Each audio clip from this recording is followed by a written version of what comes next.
In the early 1850s, the Pennsylvania Railroad faced a wall, and the wall was a mountain. To run a railroad from Philadelphia all the way to Pittsburgh, the line had to climb the steep front of the Allegheny Mountains, and the slope was simply too steep. A loaded train cannot climb a hill like a goat. Push the grade past a certain point, and the wheels slip, the locomotive stalls, and the train slides backward. The mountain in front of them rose far faster than any train could climb head-on. So the engineers did something that, when you see it from above, looks almost like cheating. Instead of charging straight up the mountain, they bent the railroad into an enormous horseshoe, a great curve nearly half a mile around, wrapped right around the head of a mountain valley. By stretching the track out sideways across the slope, they spread the climb out gently enough for a train to make it. And they carved that whole curve into the side of the mountain in the 1850s by hand, with Irish laborers, picks, shovels, black powder, and mule carts. There was not a steam shovel anywhere on the job. I have been reading the old Pennsylvania Railroad records and the histories of the line, and I want to begin with two real men, because Horseshoe Curve was not a happy accident. It was designed, deliberately, by two of the finest engineers America ever produced. The first is J. Edgar Thomson, born in 1808. He was the chief engineer of the Pennsylvania Railroad, and later its president, and he is the man who chose this solution. When the railroad reached the foot of the Allegheny front, near the town of Altoona, and faced that impossible slope, it was Thomson who looked at the terrain and saw the answer hiding in a mountain valley. He understood that if he could wrap his track around the head of that valley in a long enough curve, he could trade distance for height, gaining elevation slowly instead of all at once. Thomson would go on to build the Pennsylvania Railroad into the largest business enterprise in the world, but the curve at Altoona was one of his masterpieces. If you care about the men who built this country with their hands, the workers nobody ever wrote a book about, please subscribe to Global Old History right now. Hit the button. Come back. The second man worked alongside him and is one of the great unsung engineers of the era. His name was Herman Haupt, born in 1817, a former mathematics professor who became one of the Pennsylvania Railroad's key construction men. Haupt co-designed the line over the mountains with Thomson, including the curve and the tunnels nearby, and he had a gift for solving the brutal practical problems of pushing a railroad through hard country. Years later, Haupt would become the genius who ran the Union Army's military railroads during the Civil War, keeping the trains moving under impossible conditions. But before all that, he helped lay out a curve around a Pennsylvania mountain. So hold those two names, J. Edgar Thomson, who chose the horseshoe, and Herman Haupt, who helped engineer it. And remember that the men who actually carved it out of the mountain were Irish immigrant laborers, whose individual names the records did not keep. This is their story. To feel the stakes, you have to see the bigger contest. In the 1840s and 50s, the great cities of the East were locked in a race to reach the West, and the prize was the trade of an entire growing country. New York had its Erie Canal, Baltimore had a railroad pushing toward the Ohio River, and Pennsylvania, with Philadelphia as its great port, was determined not to be left behind. The state had already spent a fortune on a patchwork of canals and inclined planes across the mountains, and it was slow and clumsy and losing the race. The Pennsylvania Railroad was chartered to fix that, to build one continuous iron line from Philadelphia to Pittsburgh that could carry the commerce of the nation across the state faster than any rival. Everything depended on getting over the Alleghenies, and getting over the Alleghenies depended on solving the slope. The future of the whole enterprise came down to one mountain front near Altoona. To understand why the curve was necessary, you have to understand the enemy, and the enemy in this story is not a person, it is a slope. The Allegheny Mountains form a long, steep front across the middle of Pennsylvania, and the rise from the eastern foothills up to the summit is sharp. Railroads of the 1850s were powerful for their day, but steam locomotives have a hard limit when it comes to climbing. The steel wheels grip the steel rail only by friction, and there is not much of it. On a grade of just a few percent, a locomotive is already working near its limit. Try to send it straight up the Allegheny front, where the land rises far faster than that, and the train simply cannot do it. The mountain, in pure terms of slope, said no. The whole problem of Horseshoe Curve is the problem of arguing with that slope and winning. It helps to understand just how unforgiving that limit is, because it shapes everything. A train rolls on steel wheels on steel rails, and steel on steel is slick. That slickness is wonderful on the level, because it means very little friction to overcome, which is why a single locomotive can pull an enormous load across flat ground. But on a hill, that same slickness turns against you. The wheels have only a feeble grip, and once the slope gets steep enough, they simply spin in place, polishing the rail and going nowhere. There is no gear low enough to save you. So, railroad builders learn to think in fractions of a percent of grade, fussing over every foot of rise. Because a grade that is a hair too steep does not just slow a train, it stops it entirely. The Allegheny front was many times too steep. Beating it meant finding a way to climb the same height over a far greater length of track, so that the rise packed into each foot stayed inside what those slick steel wheels could hold. Before this, Pennsylvania had answered the mountain with a desperate and clumsy machine, the Allegheny Portage Railroad, which dragged canal boats and cars up and over the summit on a series of inclined planes pulled by stationary steam engines and ropes. It worked, barely, but it was slow, it broke down, and it meant stopping and transferring everything at the foot of the mountain. The Pennsylvania Railroad wanted something far better. It wanted a single, continuous line of track that a locomotive could run over from Philadelphia to Pittsburgh without ever stopping to be hauled up a plane. To get that, it had to find a way to climb the Allegheny front on a grade gentle enough for a train. And the only way to make a steep mountain gentle is to make the track longer. Finding that longer path was the real genius, and it began with surveying. Thompson and his engineers walked the Allegheny front, reading every fold and valley of the mountain, looking for a place where the land itself would let them stretch the track out.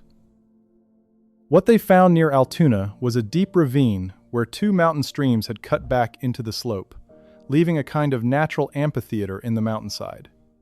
To Thompson's eye, that ravine was not an obstacle. It was an opportunity. If he ran his track in along one side of the ravine, around its head, and back out along the other side, he could make the railroad travel a long way sideways while gaining only a little height, exactly the gentle climb he needed.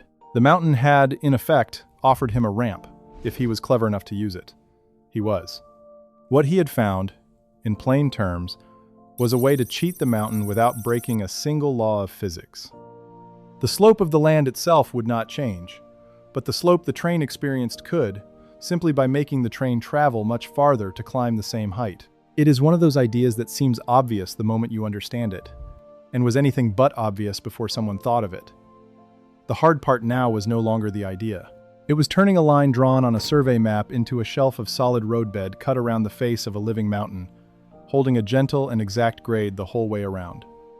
That part would take years, thousands of men, and a great deal of blood. The thinking was done. The digging was about to begin, and the digging is where the true price of Horseshoe Curve would be paid. Quick pause. If these stories matter to you, join the Boss tier for $4.99 a month. Loyalty badge, custom emoji, early access 24 hours before public, and members-only polls. Link in the description. Now back to it. That is the simple, brilliant idea at the heart of the curve. Imagine you have to climb a tall hill and walking straight up is too steep. What do? You walk up at an angle, back and forth, switchbacking, so that you cover more ground but climb more gently. A railroad cannot zigzag with sharp turns the way a hiker can, because a train needs long, smooth curves. So Thompson did the railroad version of walking up at an angle. He found a spot where a stream had cut a deep valley into the mountain front, and instead of trying to cross that valley or climb straight past it, he ran his track right around the inside of it, hugging the slope, curving nearly all the way back on itself in a giant horseshoe before continuing up the mountain. By the time the track had wrapped around the head of that valley, it had gained a good deal of height while keeping the grade gentle the whole way. The valley that was an obstacle became the tool. Look at it on a map, and the cleverness jumps out. The track comes in toward the mountain, then bends into a long sweeping curve that wraps more than halfway around the head of the valley before straightening out and continuing up the slope on the far side. The two legs of the railroad run almost parallel across the valley from each other, close enough that from one side you can look across the gap and watch a train on the other side heading what seems like the opposite direction. All of that curving is not for show. Every extra foot of track around the horseshoe is a foot over which the train gains a little height instead of a lot, smoothing the killing grade of the Allegheny front into something a locomotive could actually pull a train up. The shape that looks so graceful from above is pure, hard arithmetic made out of rock and rail. The numbers are worth knowing, because they show how carefully this was judged. The curve runs about 2,375 feet around, and it bends through roughly 220 degrees, which means the track turns well past a half circle, so that a long train rounding the curve can see its own locomotive across the valley, the front of the train pointed almost back the way the rear came. Across that curve, the railroad climbs, but it climbs at a grade of under 2%, gentle enough that a locomotive, often with a helper engine pushing from behind, could haul a real load up it. The whole thing is about 1,300 feet wide across the open mouth of the Horseshoe. Thompson and Haupt had taken an impossible slope and, by bending the track around a valley, turned it into a climb a train could actually make. Even with the gentle grade, climbing the mountain was hard work for the trains, and it gave rise to a whole operation of its own. Heavy trains could not make the climb on the power of their road locomotive alone, so the railroad stationed extra engines, helpers, at the foot of the mountain whose job was to push and pull the trains up and over, then come back down for the next one. The yards and shops at Altoona, at the base of the climb, grew into one of the greatest railroad workshops in the world, building and maintaining the powerful locomotives the mountain demanded. The curve did not just carry trains. It organized an entire mountain railroad around the daily labor of getting tonnage up the slope, and it kept generations of railroaders employed doing exactly that. The curve was the most famous piece of the climb, but it was not the only feat on that mountain. Just beyond the head of the valley, the same engineers drove a tunnel through the summit ridge at a place called Gallitzin, boring through the mountain by hand to carry the line over the top. The curve got the train most of the way up the grade, and the summit tunnel took it through the crest. Together they formed a single, continuous answer to the Allegheny front, the curve and the tunnel working as one piece of engineering, all of it dug and blasted and carried by the same kind of hand labor. The Horseshoe is what people remember and photograph, but it was the keystone of a whole mountain crossing that was a marvel from end to end. For the men working it, none of this was abstract. They were not thinking about the trade of a continent or the future of a railroad empire. They were thinking about the rock in front of them, the powder charge that had to be set, the cart that had to be filled, the long day on the cold mountainside, and the wage at the end of it. The grand strategy belonged to Thompson in his office. The mountain belonged to them, foot by foot, blow by blow. And it was their labor, not the strategy, that actually turned a survey line into a railroad. A plan is only ever as good as the hands that carry it out, and the hands here were Irish and tired and almost entirely nameless. But understanding the idea is one thing. Carving it into the side of a mountain in the 1850s is another thing entirely. And this is where the real story lives. There were no bulldozers, there were no steam shovels, there were no dump trucks. The Pennsylvania Railroad built Horseshoe Curve with the only tools the age had, which means it built it with men and animals. Thousands of laborers, most of them Irish immigrants, came to the mountains around Altoona and went to work on the slope with hand tools. It is worth saying who these men were, because they are the heart of it. They were Irish immigrants, many of them fresh off the boat from a country in the grip of famine, who had crossed an ocean looking for work and found it on the side of a Pennsylvania mountain. They lived in rough work camps strung along the line, in shanties, far from any town, and they did the hardest physical labor in America for a daily wage. They came from counties like Cork and Mayo and Antrim, and they carried the same skills and the same desperation that had dug the Erie Canal a generation before. The Pennsylvania Railroad needed muscle on a scale almost beyond imagining, and the Irish supplied it. Without that wave of immigrant labor, there is no curve, no line over the mountains, and no Pennsylvania Railroad, as the world would come to know it. Before I tell you how they did it, do me a favor and subscribe. The algorithm buries old industry stories like this one unless enough people click. One click. Come back. The work was staggering in its simplicity and its scale.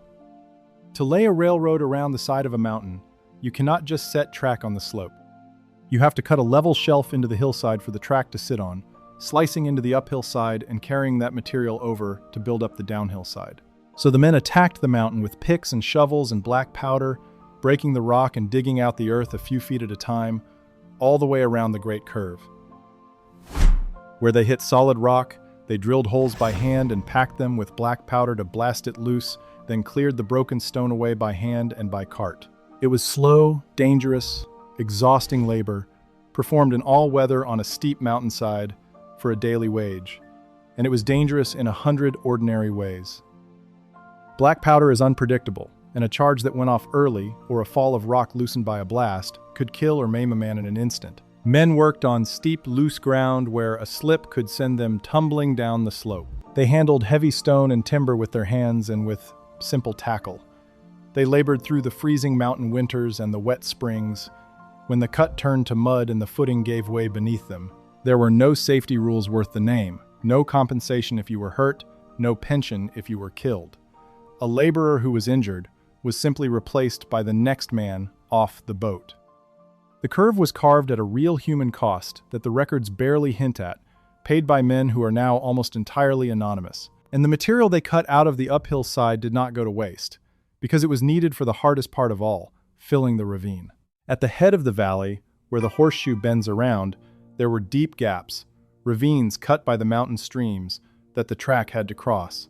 There was no soaring bridge for this. Instead, the men filled the ravines in. They hauled the rock and earth that they had cut from the slope, load after load, in carts pulled by mules and horses, and dumped it into the ravines until they had built up a solid embankment high and wide enough to carry the railroad around the curve. Picture the sheer number of cartloads.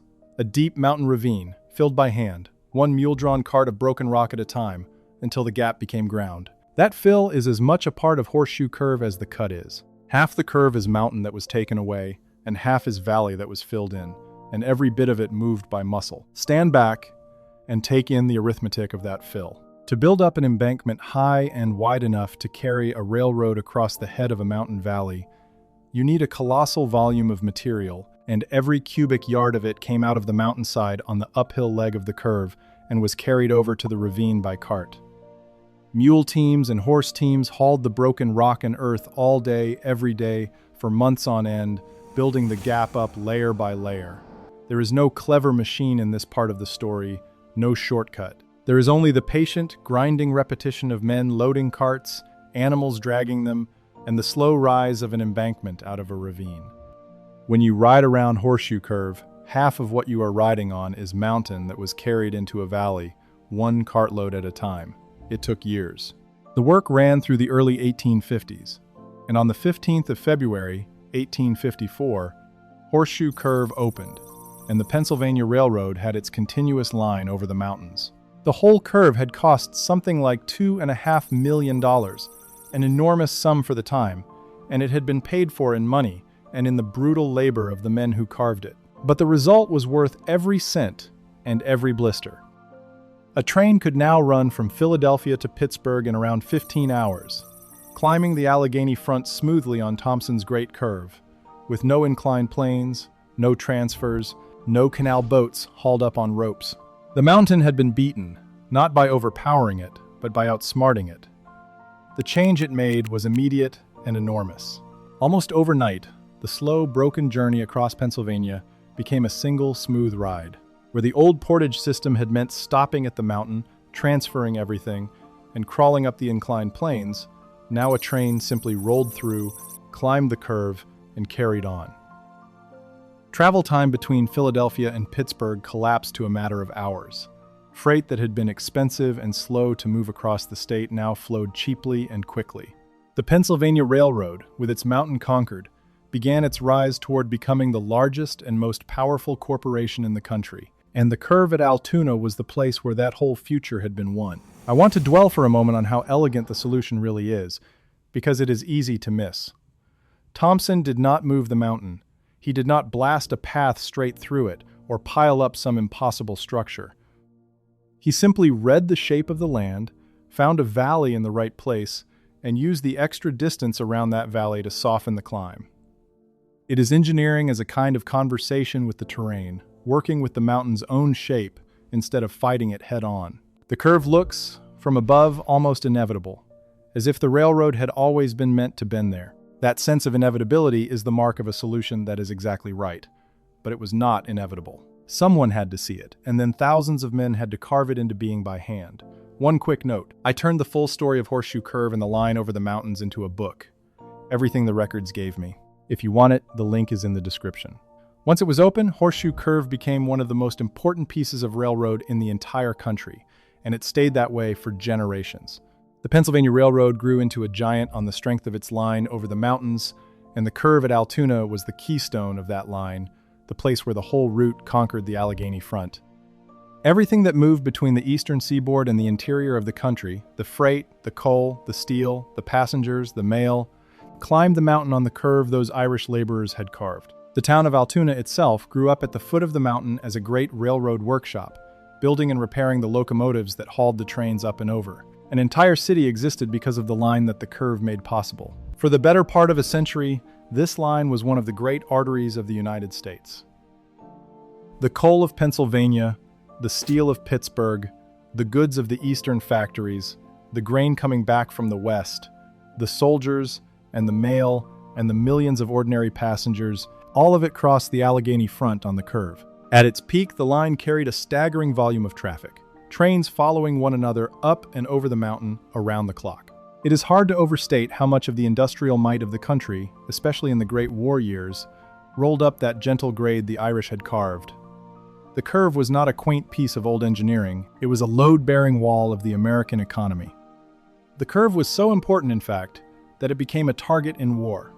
During the Second World War, the Pennsylvania Railroad's line over the Alleghenies was one of the most vital arteries in the country, carrying enormous quantities of war material between the industrial East and the rest of the nation. Nazi Germany understood this, and in 1942, it landed a team of saboteurs on the American coast with a list of targets to cripple American industry.